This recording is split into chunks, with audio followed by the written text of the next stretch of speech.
बिस्मिल्लाहिर्रहमानिर्रहीम। अस्सलाम वालेकुम dear student, welcome in class of bio first year. Student, class lecture में हमने देखा था कि बायोलॉजी जोन सी है वो किस तरह हमें फूड को प्रोडक्शन को इंक्रीज़ करवाने में मदद दे रही है। हमने कहा था ये 3 तरीक़ों से हमारे काम आ रही है बायोलॉजी, ठीक है। किस तरह हमने पहले बताया था फूड की प्रोडक्शन को इंक्रीज़ करने में मदद देती है। सेकंड हमने बात की थी कि हमें बीमारियों से बचने या उनसे लड़ने में मदद देती है। उसके बाद थर्ड जो से इन्वायरमेंटल पोल्यूशन जो काज हो रहा है आजकल, उसको कैसे कम किया जा सकता है। आज जो हमने सेकंड वाला इसका जो पॉइंट है वो डिस्कस करना है कि कैसे बायोलॉजी जो सी है वो डिजीज़ को कंट्रोल करवाने में या उनको ख़त्म करवाने में हमें मदद कर रही है। तो अपने लेक्चर की तरफ मूव करते हैं। तो स्टूडेंट, आज का जो हमारा टॉपिक है that is the disease control. का डिज़ीज़ कंट्रोल कैसे की जा सकती है, इनसे कैसे बचा जा सकता है, और उसमें हमने बायोलॉजी का रोल देखना है कि बायोलॉजी किस तरह हमें डिजीज़ कंट्रोल में मदद दे रही है। तो कहते हैं बायोलॉजी जो सी है हमारी हेल्प कर रही है, मदद कर रही है कि हमारी जो सेहत है वो किस तरह इम्प्रूव की जाए, इम्प्रूव आवर हेल्थ, ठीक है। तो कहते हैं इसने डिफरेंट वे हमें बताए हैं कि किस तरह हम लोग बीमारियों से बच सकते हैं, किस तरह हम लोग बीमारियों को ट्रीट कर सकते हैं। सबसे पहले कहते हैं जो डिजीज़ है उसके प्रिवेंटिव मेजर,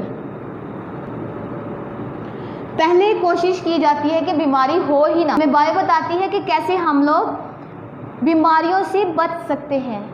उसके लिए हम लोग प्रिवेंटिव मेजर्स करते हैं, बीमारियों से बचने के लिए कुछ इकदाम करते हैं, ठीक है। वैक्सीनेशन करते हैं, वैक्सीनेशन या इम्यूनाइजेशन। स्टूडेंट, क्या है, वैसे तो हम लोग बहुत ज़्यादा एहतियाती तदबीरें करते हैं, लेकिन उसके लिए हम लोग प्रैक्टिकली भी कोई ना कोई स्टेप लेते हैं। उसके लिए हम लोग जैसे कहते हैं वैक्सीन्स करते हैं, वैक्सीनेशन करते हैं। वैक्सीनेशन करते हैं वो क्या है कि हम लोग पहले से ही बीमारी के खिलाफ लड़ने के लिए अपनी बॉडी को तैयार कर लेते हैं, ठीक है। तो वो किस में आता है, वैक्सीनेशन में या इम्यूनाइजेशन के अंदर हम लोग डिस्कस करेंगे। थर्ड वन है कि अगर जरासीम हमारे बॉडी के अंदर चले जाए, अगर हमें बीमारी हो जाए, ये तो था कि उन बीमारियों से बचना है हमने, ठीक है, लेकिन बाय चांस अगर वो बीमारी हमें लग जाए तो हम लोग फिर क्या करते हैं, हम लोग ट्रीटमेंट करवाते हैं, मेडिसिन यूज़ करते हैं। तो हम लोग फिर क्या करेंगे, ड्रग ट्रीटमेंट, ड्रग ट्रीटमेंट, ठीक है, या फिर आप लोग करते हो जीन थेरेपी, कि जीन ही चेंज कर देते हो जिसकी वजह से जिसमें डिफेक्ट आता है, ठीक है।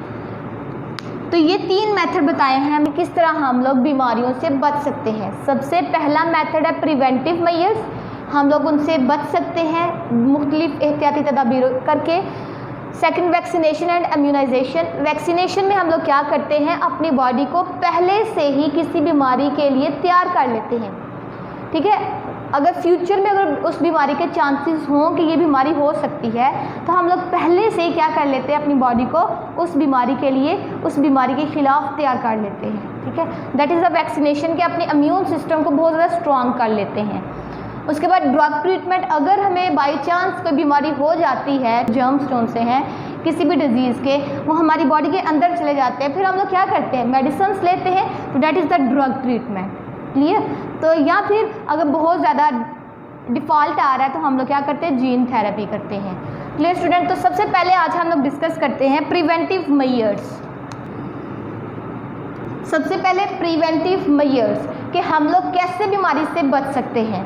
तो प्रिवेंटिव मेजर करने से पहले हमें पता होना चाहिए कि किसकी वजह से हमें बीमारी हो रही है, ठीक है, और वो किस तरह हमें लग रही है, वो बीमारी किसकी वजह से हो रही है। तो सबसे पहले कॉजेटिव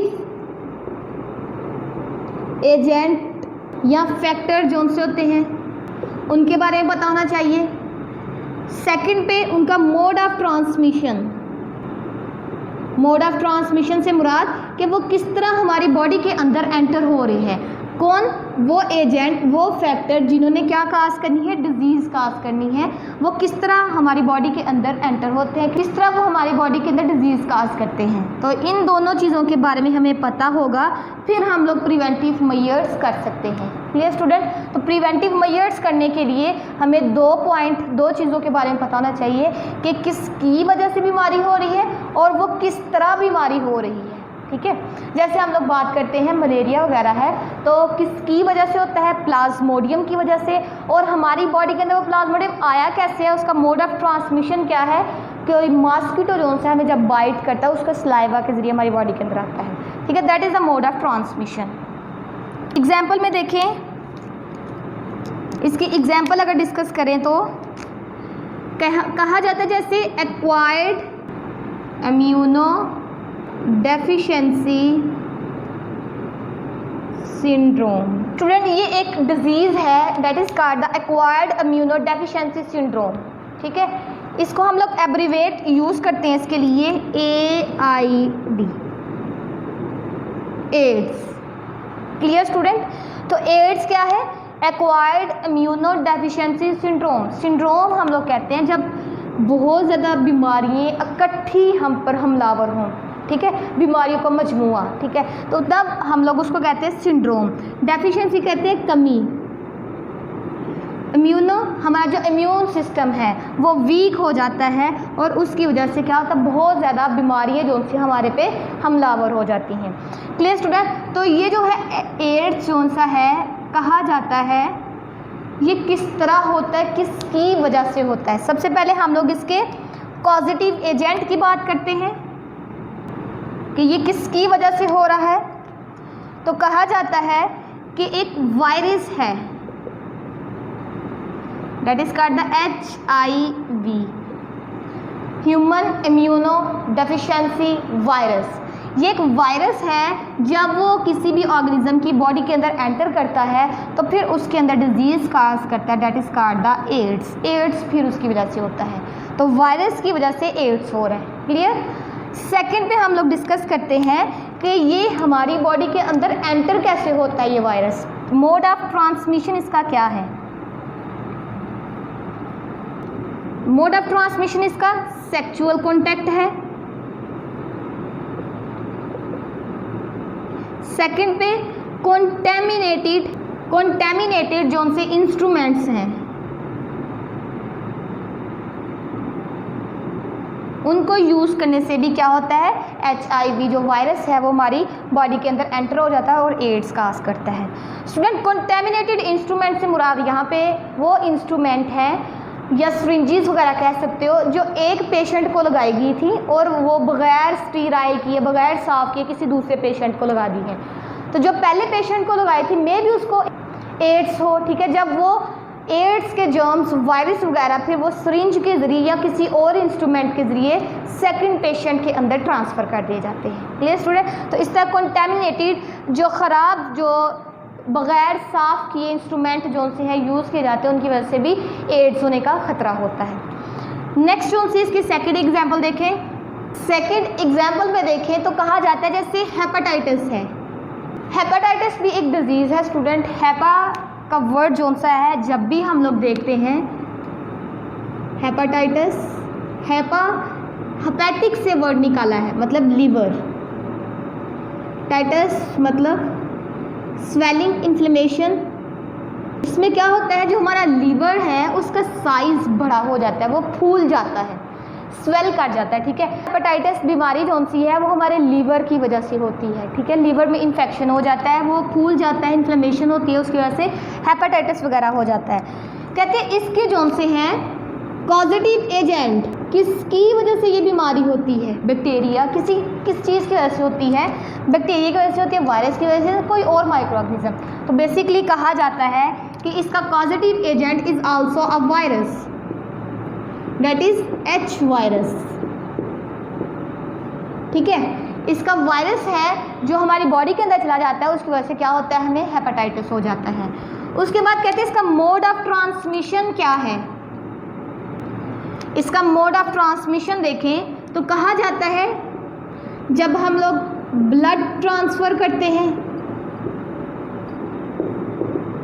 तो बगैर चेक किए, हम लोग बगैर टेस्ट किए ब्लड को एक पेशेंट से दूसरे ऑर्गेनिज्म के अंदर जब इंजेक्ट कर देते हैं तो उसकी वजह से भी क्या होता है, हेपेटाइटिस होने का खतरा होता है कि जिससे आप लोग ब्लड ले रहे हो मे भी उसको हेपेटाइटिस हो, आपने उसके ब्लड का टेस्ट नहीं किया, जब आप लोगों ने वो हेपेटाइटिस कि जिसमें जर्म्स थे उस ब्लड को किसी और के ऑर्गेनिज्म के अंदर लगा दिया है, तो फिर क्या होगा, जो हेल्दी पेशेंट था उसके अंदर भी क्या होना शुरू हो जाएगा, हेपेटाइटिस होना शुरू हो जाएगा। तो ब्लड ट्रांसफ्यूजन करने की वजह से भी कंटेमिनेटेड सिरिंजेस वगैरह,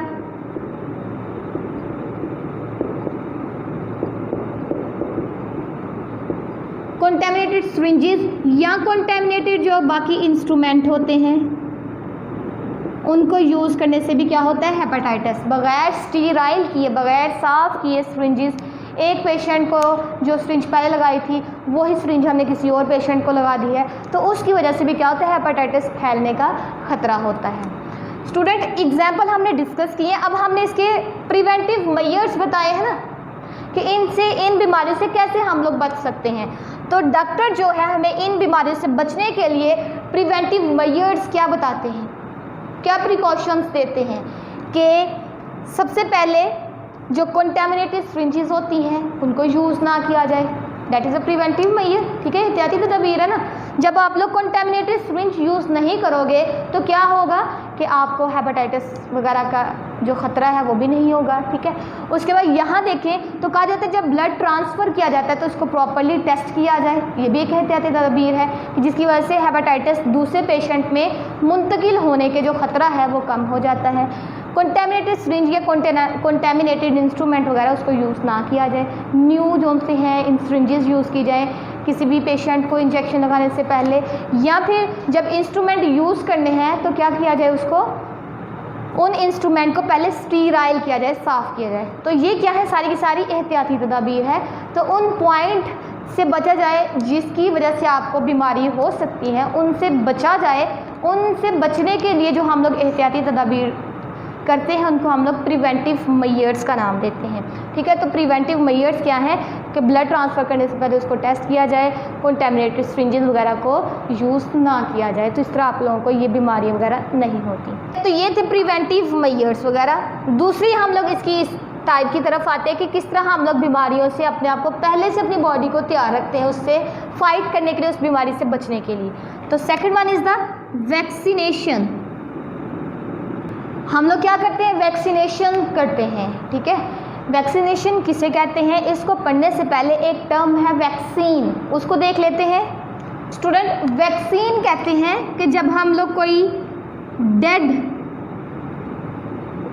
माइक्रो ऑर्गेनिजम्स को, लाइक बैक्टीरिया है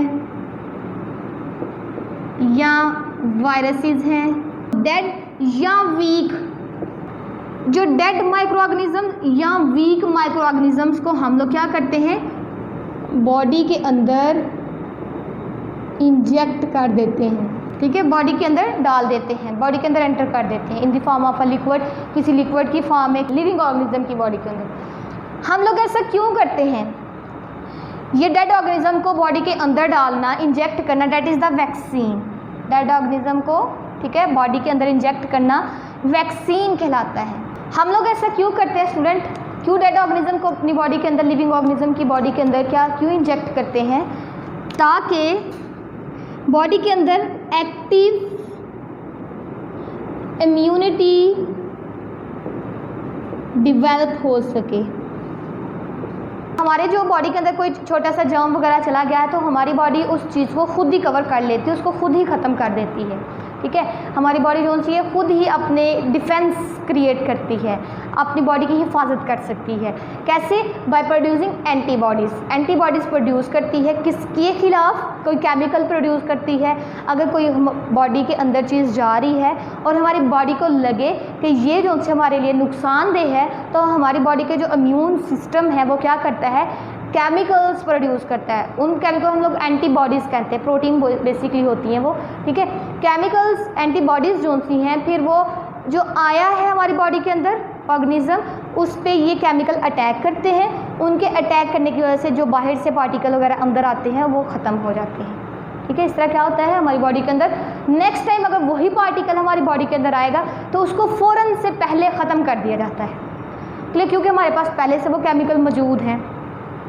लेकिन अगर एकदम से कोई बहुत ज़्यादा स्ट्रॉन्ग वायरस या बैक्टीरिया बॉडी के अंदर एंटर कर गया है, उसकी वजह से क्या होता है, बीमारी होने का ख़तरा होता है। तो हमारी जो बॉडी है पहले तो उसको देखती है कि ये किस टाइप का वायरस है, किस टाइप की बैक्टीरिया है और किस टाइप के हम लोग इनके खिलाफ केमिकल्स प्रोड्यूस करें। तो उसको सोचते ही टाइम लगता है थोड़ा सा, उतनी देर तक वो जो बैक्टीरिया या वायरस जो हमारी बॉडी के अंदर आता है वो हमारी बॉडी पर अटैक कर देता है, हमें इन्फेक्शन हो जाता है, फिर ऐसा ऐसा बीमारी हो जाती है। ठीक है, तो उसके लिए केमिकल्स प्रोड्यूस करवाने के लिए हमारी बॉडी को टाइम लगता है। तो हम लोग क्या करते हैं, जिन बीमारियों का फ्यूचर में हमें ख़तरा हो कि ये हो सकती हैं, उनकी क्या करते हैं, डेड पार्टिकल्स, उन जैसे वायरस वगैरह, पोलियो है, ठीक है, मोस्टली हम लोग करते हैं ना, पोलियो वगैरह के हम लोग पहले से ही आपको वैक्सीन दे देते हैं। इसमें हम लोग एक्चुअली करते क्या हैं, जो पोलियो वायरस है उसके डेड बॉडी जोन से होती हैं, डेड पोलियो वायरस जोन से हैं, वो आपकी बॉडी के अंदर इंजेक्ट कर देते हैं। हमारी बॉडी समझती है क्या है ये, कि बाहर से कोई न्यू पार्टिकल आया है जिसने क्या करना है, आपकी बॉडी को अटैक करना है, आपकी बॉडी पे जिसने अटैक कर देना है। ठीक है, तो फिर हमारी बॉडी जो सी है उस डेड ऑर्गेनिज्म के खिलाफ ही क्या बनाना शुरू कर देती है, एंटीबॉडीज़ बनाना शुरू कर देती है। तो हमारी बॉडी के अंदर उसके खिलाफ एंटीबॉडीज़ बन जाती हैं। अगर फ्यूचर में फर्दर वही बीमारी, वही वायरस, पोलियो का वायरस अगर आ जाए, हमारी बॉडी के अंदर एंटर कर जाए, तो उसके लिए पहले से ही हमारे पास मौजूदा केमिकल्स होंगे जो क्या करेंगे, जल्दी से उस पर अटैक करेंगे और हमें वो बीमारी नहीं होने देंगे। ठीक है, तो वैक्सीन का भी यही मकसद है यहाँ पे कि डेड माइक्रो ऑर्गेनिज्म को हम लोग बॉडी के अंदर एंटर करते हैं ताकि नेक्स्ट जो फ्यूचर में जो बीमारी है वो हमें ना हो सके, क्योंकि हमारे पास पहले से ही उसके लिए केमिकल्स, उन वायरसेस, उन बैक्टीरिया को ख़त्म करने के लिए हमारे पास पहले से ही केमिकल्स वगैरह मौजूद होते हैं। ठीक है, तो वैक्सीन क्या है, डेड माइक्रो ऑर्गेनिज्म को बॉडी के अंदर इंजेक्ट करना वैक्सीन है। तो वैक्सीनेशन क्या होगा स्टूडेंट, वैक्सीनेशन हम लोग कहते हैं द प्रोसीजर या प्रोसेस, प्रोसीजर या प्रोसेस, ऐसा प्रोसीजर या ऐसा प्रोसेस जिसमें हम लोग डेड माइक्रो ऑर्गेनिज्म को बॉडी के अंदर इंजेक्ट करते हैं, उसको हम लोग क्या नाम देते हैं, वैक्सीनेशन। वैक्सीन को बॉडी के अंदर डालना वैक्सीनेशन कहलाता है। उस प्रोसीजर को हम लोग वैक्सीनेशन का नाम देते हैं। जैसे भी मैंने बात की थी, हम लोग लिक्विड की फॉर्म में भी ड्रॉप देते हैं ना, बच्चों को पोलियो के कतरे पिलाने के लिए आते हैं, बच्चों को दी जाती हैं। ठीक है, तो ड्रॉप की फॉर्म में भी दे सकते हैं। वो प्रोसीजर जो सा है कैरी आउट करवाया जा सकता है in the form of a drop, या फिर उनको इंजेक्शंस के ज़रिए भी लिक्विड जो सा है उनकी बॉडी के अंदर इंजेक्ट किया जा सकता है। तो जो ये प्रोसीजर है या जो प्रोसेस है जिसके ज़रिए हम लोग डेड बॉडीज़ को, डेड माइक्रो ऑर्गेनिजम्स को बॉडी के अंदर इंजेक्ट करते हैं, उस प्रोसीजर को या उस प्रोसेस को हम लोग वैक्सीनेशन का नाम देते हैं। क्लियर स्टूडेंट, तो वैक्सीनेशन क्या है, वो तरीक़ाकार जिसके ज़रिए हम लोग डेड बॉडीज़ को एंटर करते हैं। तो वैक्सीन क्या है, डेड बॉडीज़ को एंटर करना बॉडी के अंदर। ठीक है, डेड माइक्रो ऑर्गेनिज्म को बॉडी के अंदर एंटर करना ताकि हमें बॉडी के अंदर इम्यूनिटी डिवेल्प हो। इम्यूनिटी मतलब पहले से ही चीज़ें बनती हैं लेकिन खुद चीज़ें बनवाना बॉडी के अंदर, ये जो हमने डाला है डेड माइक्रो ऑर्गेनिज्म बॉडी के अंदर, ठीक है, उसकी वजह से हम लोग खुद वो माइक्रो, उसके खिलाफ केमिकल्स बनवा रहे हैं ना, तो that is the active immunity, खुद से इम्यूनिटी जोन से हम लोग डिवेल्प करवा रहे हैं। नेक्स्ट टर्म है इम्यूनाइजेशन। तो हमारा इम्यून सिस्टम है उसको बेहतर बनाना, उसको स्ट्रॉन्गर करना, मजबूत करना। ठीक है, उसको ज़्यादा बेहतर पावरफुल बनाना इम्यूनाइजेशन कहलाता है। तो वैक्सीन है, ये एक्चुअली है क्या,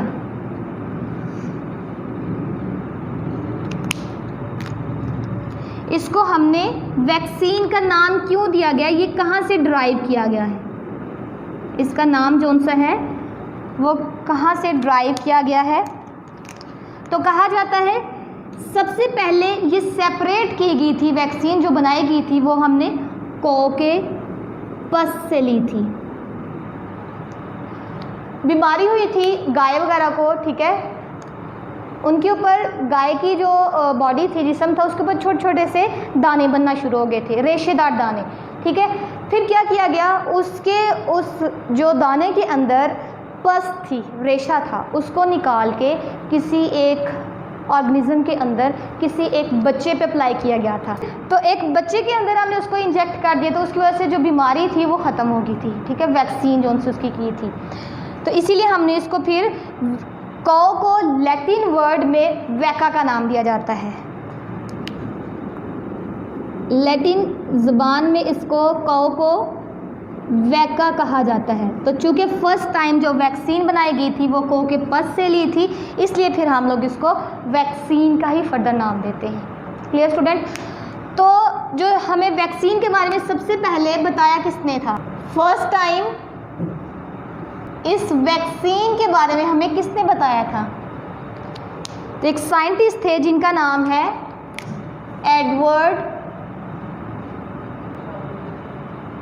एडवर्ड जीनर ने सबसे पहले हमें इस वैक्सीन के बारे में बताया था 1796 में। Clear student? लेकिन जो हम लोग वर्ड वैक्सीन का यूज़ करते हैं वो हमें बताया था किसने? लुइस पास्चर ने। वैक्सीन का जो वर्ड है वो फर्स्ट टाइम यूज़ किया था लुइस। जो वैक्सीन का वर्ड है वो सबसे पहले लुई पास्चर ने यूज़ किया था, ठीक है, लेकिन उसको बताया सबसे पहले किसने था वैक्सीन के बारे में हमें? वो एडवर्ड जीनर ने बताया था। Clear student? नेक्स्ट देखिए कि बहुत ज़्यादा ऐसी बीमारी हैं जिसके लिए हम लोग पहले से ही वैक्सीन यूज़ कर लेते हैं। बच्चों को पहले ही वो इंजेक्ट कर दी जाती है उनको बॉडी के अंदर in the form of a drop और इंजेक्शंस, ठीक है। जैसे कौन कौन सी वो कॉमन डिजीज़ हैं? पोलियो, वूपिंग कफ, काली खांसी जिसको कहा जाता है, मम्स कहते हैं कनपेड़े को जो कान के पीछे बनते हैं, और मीजल्स वगैरह, खसरा जिसको हम लोग कहते हैं, ठीक है। तो ये कॉमन डिजीज़ हैं जिनके लिए हमें पहले से ही इनके जो वायरसेस वगैरह हैं या बैक्टीरिया जिनकी वजह से ये हो रही हैं उनकी पहले से डेड बॉडीज़ हम लोग ऑर्गेनिज्म की बॉडी के अंदर इंजेक्ट कर देते हैं। इंजेक्ट पहले क्यों करते हैं? ताकि हमारी बॉडी के अंदर इनके खिलाफ एंटीबॉडीज़ पहले से बन जाएं। फ्यूचर में कहीं जाके इन बीमारियों के इनके जो वायरसेस वगैरह या बैक्टीरिया वगैरह अगर बॉडी के अंदर इंजेक्ट हो जाएं, बॉडी के अंदर चले जाएं, तो उनको ख़त्म करने के लिए हमारे पास पहले से ही वो एंटीबॉडीज़ मौजूद होंगी। तो इसकी वजह से बीमारी है वो हमें होगी नहीं, उसको जल्दी से ही ख़त्म कर दीजिए उस वायरस को। Clear student? तो इसलिए हम लोग वैक्सीन करते हैं। तो मोस्टली इन जो डिजीज़ हैं मोस्ट कॉमन डिजीज़ हैं जिनके लिए हम लोग वैक्सीन का प्रोसेस यूज़ करते हैं। वैक्सीन जो सी है हम लोग अर्ली लाइफ स्टेजेस में देते हैं बच्चों को, ठीक है। जैसे आप लोगों ने देखा होगा 1-2 साल का बच्चा तो उसको वैक्सीन दी जाती है। ऑलमोस्ट 5 ईयर्स तक वैक्सीन की जा सकती है, ठीक है। इतनी एज तक बच्चों को मोस्टली कॉमन जो देखा गया है वो उनको वैक्सीन की जाती है।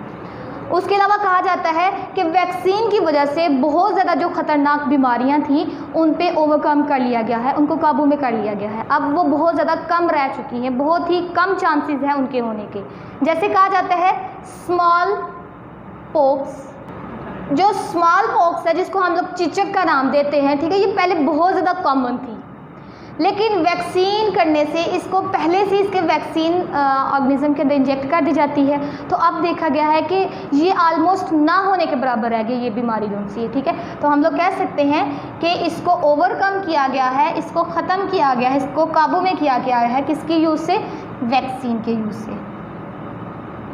और according to WHO World Health Organization, उनके मुताबिक ये ऑलमोस्ट दुनिया से ये ख़त्म हो गई है। Clear student?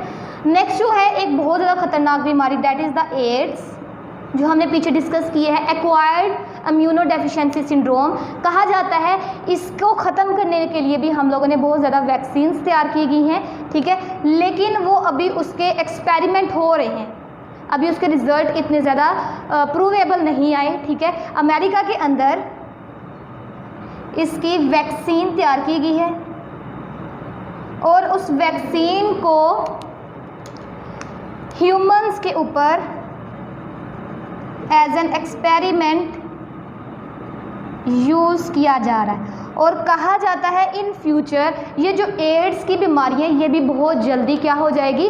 ख़त्म हो जाएगी, इसके ऊपर भी ओवरकम कर लिया जाएगा।